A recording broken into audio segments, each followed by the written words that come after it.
name is Christina Fisher. I'm a recent graduate of Coach Training EDU. I graduated from the wellness program. So I am now a certified wellness life coach. I'm currently residing in Brooklyn, New York. I grew up in Brooklyn, New York, born and raised. I grew up in a single parent home, right? My father was just not there. I had dealt with abandonment, feelings of abandonment and rejection that played into growing up with low self-esteem and not feeling wanted, but at the same time, able to go to school and produce excellent work. I stayed on the honor roll. I stayed on the principal's list. My grades were always extremely high. And so you had those two different realities running hand in hand at the same time, which landed me in a place of perfectionism because I felt like, you know, I just want to be great because I want to feel like I'm worth it, right? And then so as I grew up and just like kind of like master's school and just tapping into different gifts that I had, there came a point where I came into my own relationship with Jesus Christ, and all that perfectionism stuff didn't matter. It's not about perfectionism for him, it's about excellence. And excellence is doing your best with the abilities you have. And so that began to break off those years of frustration that kind of lingered unaware. And when I got to the root of it, it was really that the fact that I was indifferent about not having a father when everybody else did, you know? And big shout out to my mom. She did the best. I didn't lack anything but a physical person being there, which was my father, because my mother took very, very good care of me. Me and my brother, we always had the best of the best, but it still doesn't replace the, you know, the want for that other parent. And so I grew up, and as time went on, I found myself in different spaces and places and different relationships that probably I should not have been, right? I'm a domestic violence survivor, right? I could have stopped there. I'm a single mother. I could have stopped there.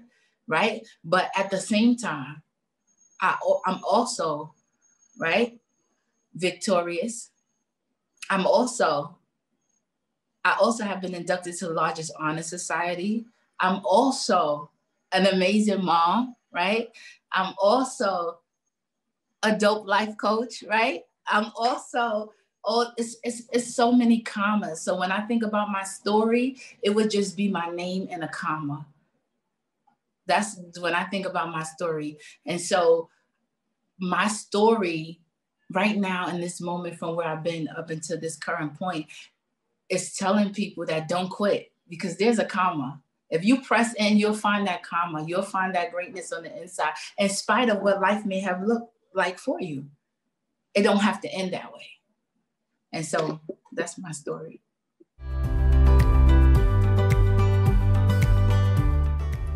What inspired me to become a coach was actually a prophetic word.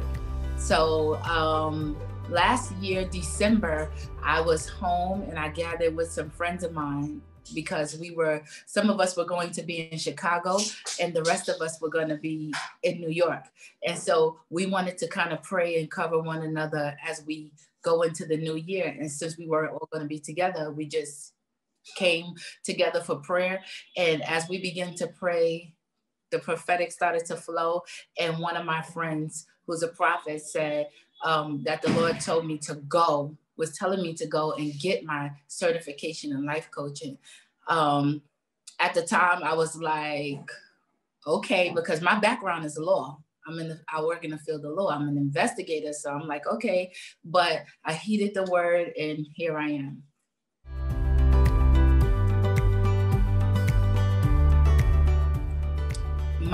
My coaching business right now is up and running. I worked through getting things done while I was in the program. And so I'm attracting clients, businesses generating lovely. I actually have clients in different nations because I'm fully virtual, and it works to my advantage. Okay, the vision for my coaching business, well, actually God gave me, it was a formula. It was identity times creativity equals productivity. And so I just feel like a lot of us make choices based on the moment and not who we were called to be. And so when we can discover at our core who we was designed to be, we're able to be creative at optimum levels and tap into a productivity that we didn't even know existed. And so dealing with the core of who we are so that we can become who we was intended to be.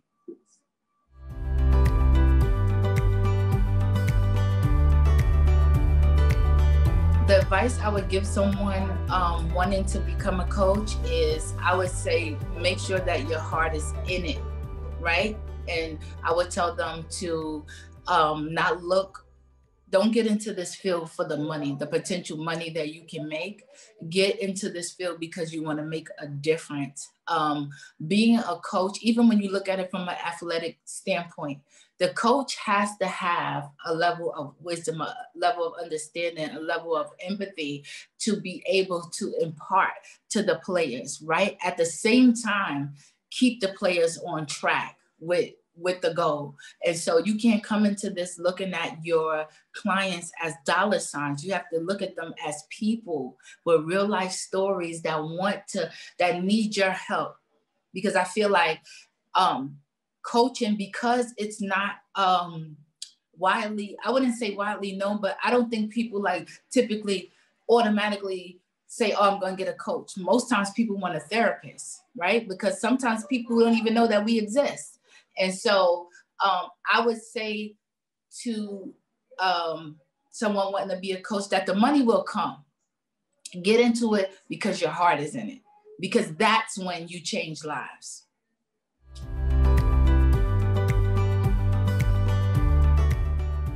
Your mistakes don't define you. Your mistakes are, a mistake is not really a necessary thing. It's an invitation to learn life in a different way. And so I would also tell someone younger than me that you were created with your own fingerprint. And so although you may be in a class or a world with people doing so many different things around you, that you weren't meant to be compared to them, nor in competition with them. You were meant to bring your own flavor and spice to this world. And so be yourself, because there's people waiting on you to show up as you, to release the sound that is in your belly that they're looking for.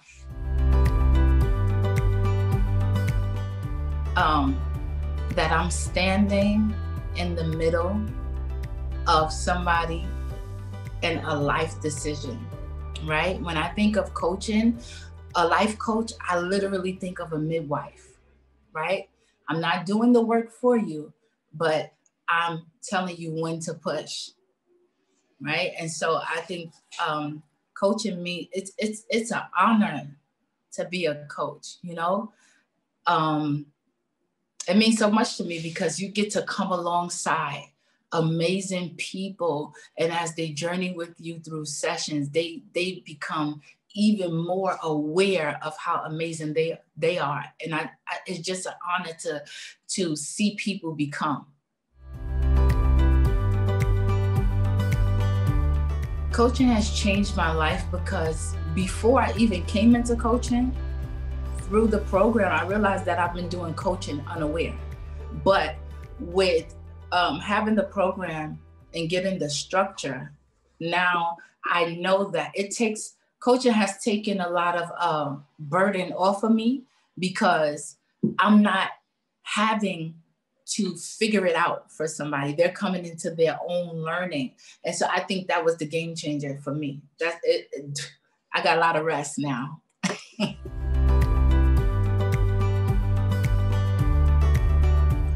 Coach Training EDU was amazing. From the support, customer service representative Antoinette just walking me through everything, from our teachers being like an open book. I don't feel like they held back anything. I think that from the day one, they created a space for us to just be and to sit and to learn, you know?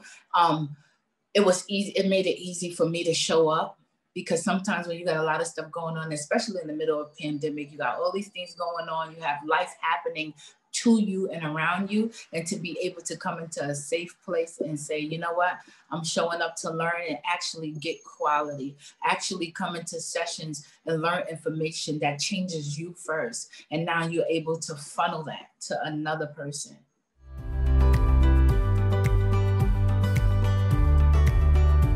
What I learned about myself with Coach Training EDU, that I had everything that I needed to start. And so because it was unfamiliar, like I knew what life coaches was, but I never considered life coaching or anything like that. Like I said, my background is in law. I'm in the law field. I'm an investigator. And so I never really considered life coaching, never looked into it. And then just coming in thinking that, oh, I'm going to have to get this certification or get this, or just all these different things. And I've never been an entrepreneur before. And how does this work? And how does this look? And so just being able to realize that everything I need to be, I already got. All the other stuff will come along. Like I'm working towards the certification, but right here, I think it was so game changing for me, because I actually thought I had time. I'm like, okay, I'm gonna go through the program and learn what I need to learn, and then I'll coach. But they're like, no, you need to be coaching as you go. And at first I was a little bit intimidated, because I'm like, hey, this is all brand new, but just to come and find out, I've been doing this my whole life. And so, but I've been doing it my whole life, but I was more so on the side of figuring it out for people. And so the change came is where I'm able to just be a guide and sit back and watch you, you know, come into your own understanding. And I think that's powerful. That was powerful for me, but also for my clients, because they're realizing everything they need is on the inside of them as well. Like they weren't made insufficient. You just need the right person to come and unlock what's locked up on the inside of you. And so now you can begin to flourish.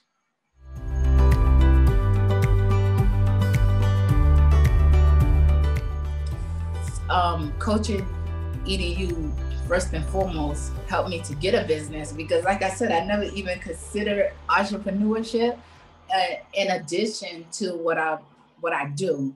And so coaching EDU actually supported my purpose, right? Because I was called to be ambidextrous, right? Do multiple things at one time, but I didn't know what it looked like. Right.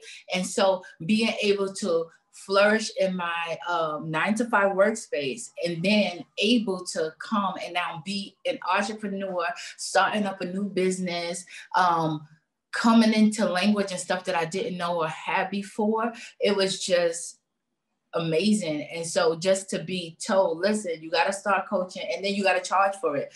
That was business right then and there. Right. It sent me on a journey also to find out, okay, well, what do I charge and how do I price? And it just to know that there's no set prices, that made me take an account of how much I'm worth, right? And sometimes we could get caught up in discounting ourselves, just trying to make it to whatever idea that we had, but just the intention behind, okay, you got to charge it. We're not going to tell you what to charge. You figure it out. Like, go do your research. And that's just was so empowering for me, because for a long time, I had struggled with low self-esteem, simultaneously knowing that I had so much to offer, right? And so it just helped me to just be bold. It helped me to be courageous, and it helped me to believe in myself.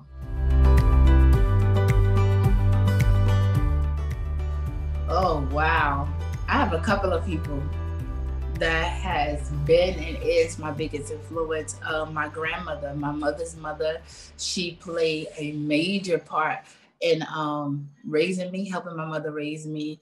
My mother, she's my example. She's the coolest. She has the most wisdom, but she's just so cool about how she delivers, very supportive. My spiritual mother, Erica Goldman, Prophetess Erica Goldman, she plays a major part. Like, it takes a village, really. It really does take a village. And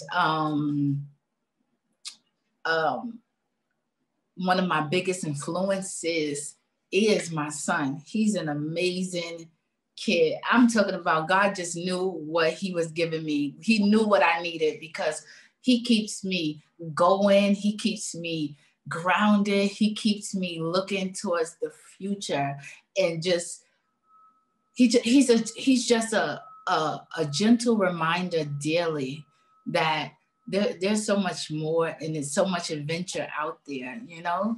And so he's just an amazing kid. My pastor, Apostle Dr. Matthew L. Stevenson III of All Nations Worship Assembly, his wisdom, his pour, the way that he shepherds us is just like the father that I was looking for that I didn't have as a child. So I have so many influences. My friends, my circle, my community, my tribe is just a bunch of amazing, talented, skillful people living in purpose, on purpose. Like, it just doesn't get any better than that. So many people inspire me.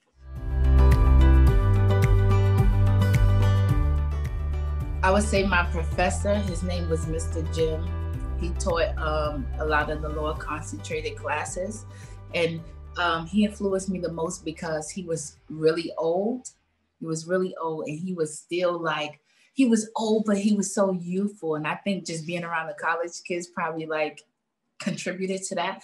But he was so youthful. He was so full of wisdom. And it was just a reminder that you can't stop. Like, even old age is not a limitation of the things that you can do. He's impacting lives on every day. You know, just every year, a new set of teenagers just coming in, and he's just there full of wisdom. You know how sometimes people get older and they start losing their touch a little bit? It's just like, he was still, I would go back just to say hi. He was still kicking. I would run into him outside just randomly at a store somewhere in a shopping. And I say, hey, what you doing out here? And he still remembered me. He just, so definitely Mr. Jim, definitely Professor Jim.